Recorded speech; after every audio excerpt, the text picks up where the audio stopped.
If you just got your first tarantula or you're considering ordering your first tarantula online, you're in the right place.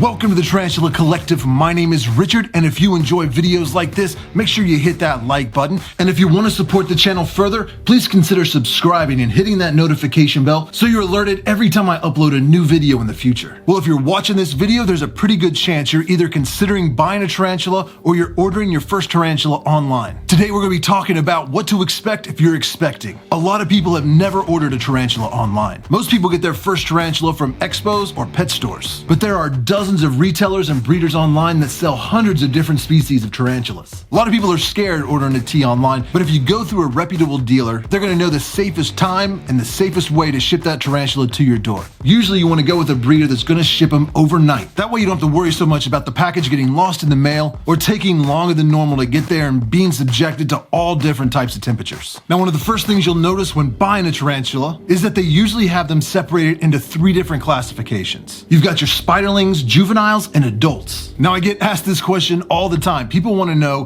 where the cutoff is from a spiderling to a juvenile and a juvenile to an adult. And there is really no hard and fast answer to that. Typically, most of your spiderlings are going to look very young. They'll be very small. They'll all kind of have that same brownish, grayish coloration. You won't see a whole lot of the setae, and it's a very vulnerable stage of tarantula. But that's also the size that you'll find most of the T's available for sale. The nice thing about this size is that your experience will grow as the tarantula grows. So even if it's your first intermediate or old world species, you'll be able to develop your skills as the tarantula matures. Typically, the way I look at it is spiderlings are children, juveniles are the teenagers, and adults are adults. So in that awkward stage in between spiderling and having the full adult coloration, those are what I consider juveniles. Usually juveniles are kind of in that in-between stage where they're definitely not a spiderling, but they aren't quite large enough to be considered an adult.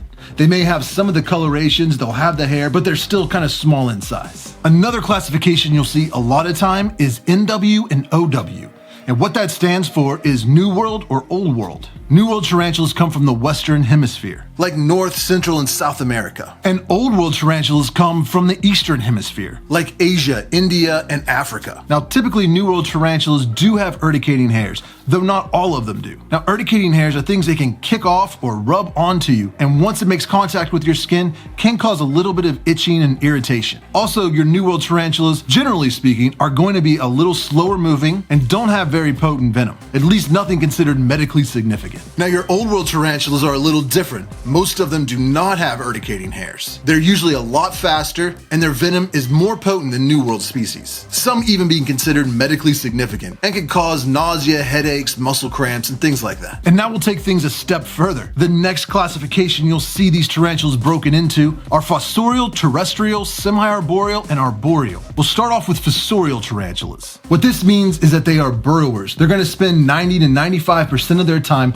burrow deep into the substrate. They'll need a lot more substrate than most of your other tarantulas. You'll usually need to fill the enclosure at least 75% off a substrate. They normally don't require hides or any kind of special decorations, and they're not tarantulas you're going to see out and about a whole lot. But they are very beautiful and have some very insane feeding responses. And the nice thing about fossorial tarantulas is the fact that it's really a treat when you get to see them out. They spend so much time deep underground and hidden from view.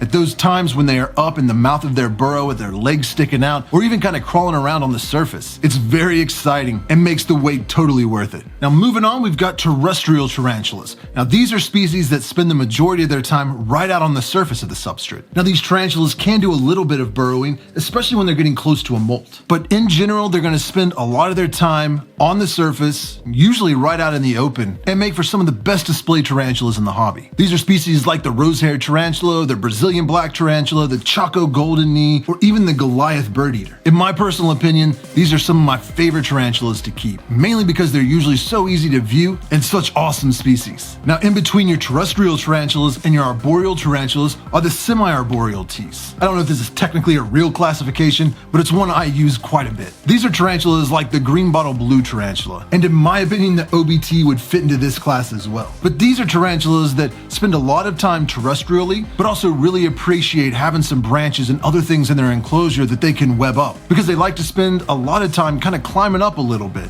making web tunnels above the surface of the substrate that they kind of incorporate as part of their hide. You see this behavior sometimes in other species like the Imbalfori, the pumpkin patch tarantula, and the Brazilian blue dwarf beauty. Now, not every specimen of these species is going to be semi-arboreal, but most of the time if you give them enough substrate to burrow down, a hide, and the option to do some webbing above the surface by placing plants or different pieces of wood leaned up against the side of the enclosure, you're going to see them demonstrate this type of behavior, and it looks awesome. So if you're looking for some heavy webbing tarantulas, you really enjoy that aspect of keeping, then I definitely suggest getting some of these semi-arboreal species. And finally, we've got the arboreal tarantulas. Now, these are species that spend the majority of their life up in the trees. So when you set up their enclosure, you want to make sure it has a lot more height than it does width. Usually these species don't need a whole lot of substrate, but they do need cork bark rounds and hanging plants and other things to kind of simulate the environment of living in the trees. Some examples of arboreal tarantulas are the avicularia or the pink-toed tarantula, Carabina versicolor, any of the Poecilotheria species, and the list goes on. Usually these tarantulas are a little bit faster than your terrestrial teas, but also a lot of time they're much more colorful as well. Now, there's not a whole lot of places to buy tarantulas right now. Sometimes you'll find them for sale at reptile expos or at your local pet store, especially in larger cities. But if you can't make it to any expos in your area and none of the local pet stores carry tarantulas, you always have the option to buy them online. Now, if you go to my website, thetarantulacollective.com, under the resources tab, you'll see a list of a lot of online tarantula dealers that I know or have dealt with in the past and can highly recommend. But there are even more than that available. And people are always very excited to give you their recommendation or tell you their favorite dealer if you ever pose the question in a tarantula Facebook group or on arachnoboards or a Reddit group, something like that. And when looking for a tarantula dealer, one thing you want to keep an eye out is you want to use someone that ships their tarantulas overnight with FedEx. And you only want to buy tarantulas in the country that you live in. A lot of countries have laws that make it illegal to move live specimens, especially tarantulas, across the border without getting special permits and paying fees. And you definitely don't want to get caught up in trying to illegally import a live animal. Some people get very nervous ordering live animals online,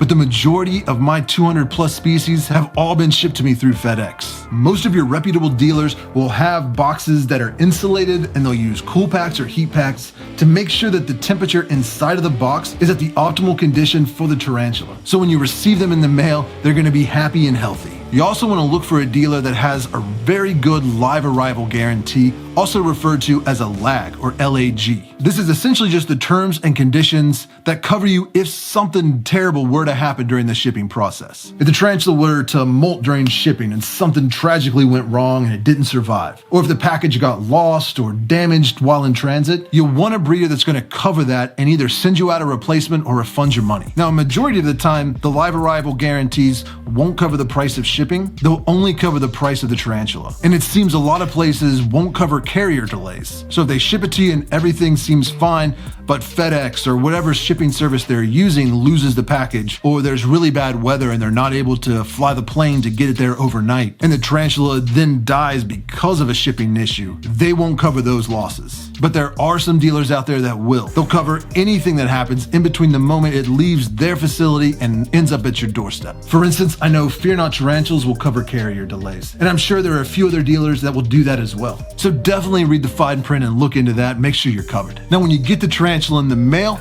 that can be a little stressful because they're normally going to be in a dram file, and you'll open it up and see the tarantula is deep inside a little burrow made of wet paper towels. You may be wondering exactly how to get it out, but if you just do a quick search on YouTube, you'll find all kinds of unboxing videos with a lot of different methods people use to safely unpack their tarantula. Personally, I just take some tweezers and pull the paper towel tube out of the dram vial and either slowly start pinching on it until the tarantula runs out, or unroll it into its enclosure. So once the paper towel is completely unrolled, it will just walk out into its new home. For the most part, unpacking your tarantulas and rehousing them into their new enclosures goes very smoothly, but always have a catch cup handy just in case. Now, one of the biggest mistakes people make when getting a new tarantula is not putting it in a proper enclosure. If you're getting a spiderling, you want to make sure that you have an enclosure that's small small and has very small ventilation holes. I've seen this time and time again in the Facebook groups and messages I've gotten on Instagram where people put a spiderling in an enclosure that was a little too large for it. And sometime during the night, the spiderling squeezed through one of the air holes and is now lost somewhere in their house. This is something that's very easy to avoid if you just make sure you're putting it in a properly sized enclosure. Now, I like to use large dram vials or these small AMAC boxes. I'll either take a thumbtack or the smallest drill bit I can find and make tiny ventilation holes for the tarantula. Tarantulas don't breathe a whole lot of air, and the majority of the ventilation is just to make sure that it doesn't get really muggy and humid in there, and that they've got a good flow of air. Now, depending on the size of your tarantula, you may or may not want to include a water dish. Personally, I like to put water dishes in all of my tarantula enclosures, though that is a topic sometimes up for debate between other keepers, especially when it comes to spiderlings. A lot of the times, I'll find these little tiny ceramic bowls that I'll drop in there. I've seen people use Legos or golf tees. One guy even suggested the little ink caps that you use for tattooing. And recently, I've even been using little tiny shells. But if the enclosure that you're using for your spiderling isn't large enough to put in any kind of water dish, then just drip a little bit of water on the side of the enclosure or on the tarantula's webbing, and that will provide plenty of moisture for it to drink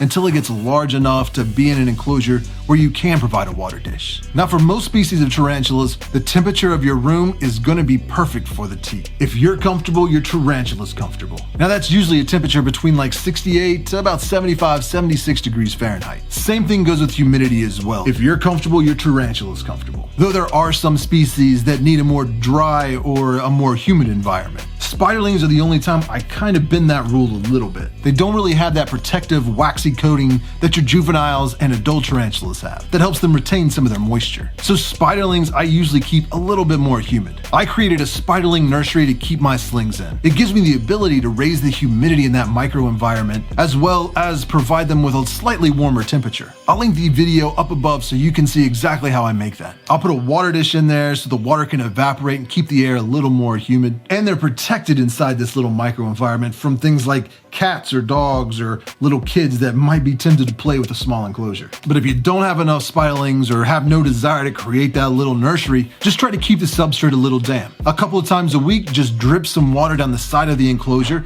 Be careful not to flood their burrow, but drip some water in there every few days to keep the substrate damp and the humidity up a little higher than it would be normally. Another thing that people worry about when they're getting their first spiderling is what they're going to feed it. There are a lot of options available to you. One that I like to use a lot are confused flower beetles. The beetles themselves are great for spiderlings under half an inch, but they also have their little worm pupa stuff that you can drop in there, and the tarantulas seem to enjoy eating those as well. If you don't have any of those available, you can also use tiny pinhead crickets or pinhead red runners. But if you don't want to deal with that or you don't have a steady supply of those pinhead feeders, you can always just use pieces of prey. You can cut off the back legs of a cricket or chop a mealworm into pieces and drop just those little tiny bits of food into your spiderling enclosure. Slings are scavenger feeders, so they will eat bits of food that you drop in there. You just need to make sure that you check in on them 24 hours later and remove any of that prey that they didn't eat. Last thing you want is for that stuff to start rotting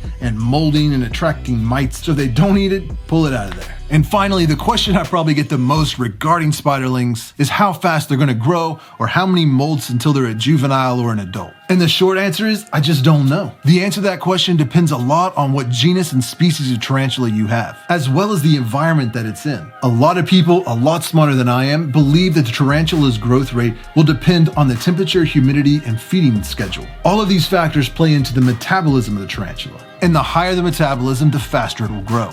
The general consensus being that if you feed the tarantulas slightly more often and depending on the species, provide them with a higher humidity or a higher temperature or both, and find some kind of balance in there, the tarantula will seem to grow a little bit faster out of the sling stage. It should be noted that this is an area of the hobby that we're still learning a lot about, so I don't guarantee or recommend a specific style of husbandry that will make your spiderlings grow faster. But if it's a topic you're interested in, definitely check out some of the threads they have on arachnoboards.com to get some more information. Getting a spiderling for the first time can be a little nerve-wracking, and I understand why you might be hesitant. But the rewards that come from raising a tiny spiderling all the way through to an adult tarantula really makes the effort worth it. In general, spiderlings are not difficult to take care of. In fact, the hardest part of keeping slings is having patience. This is especially true if you get in a Faunapelma and some Grammostola species, as they can be very slow to mature. And lastly, I'm going to offer this word of caution.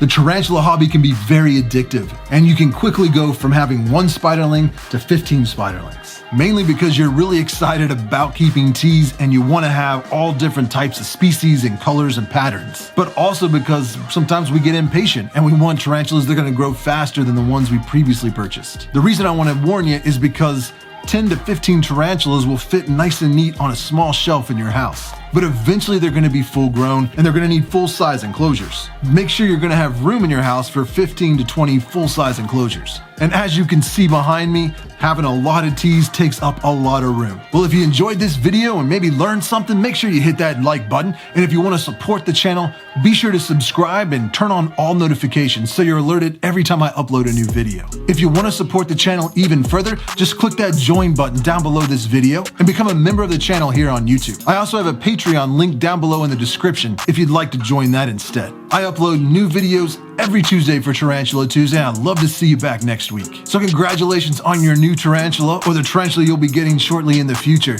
And feel free to tag me in any pictures you post of your new tarantula on Instagram. I'd love to see them. Well, if I don't talk to you on Instagram or Twitter or any of those other social media platforms I'm on between now and the next video, and I will see you next Tuesday. These days I roll alone, trying to stay the f*** up off the phone, trying to come the f*** up off the poems, not trying to get cuffed up, cuffs of stones.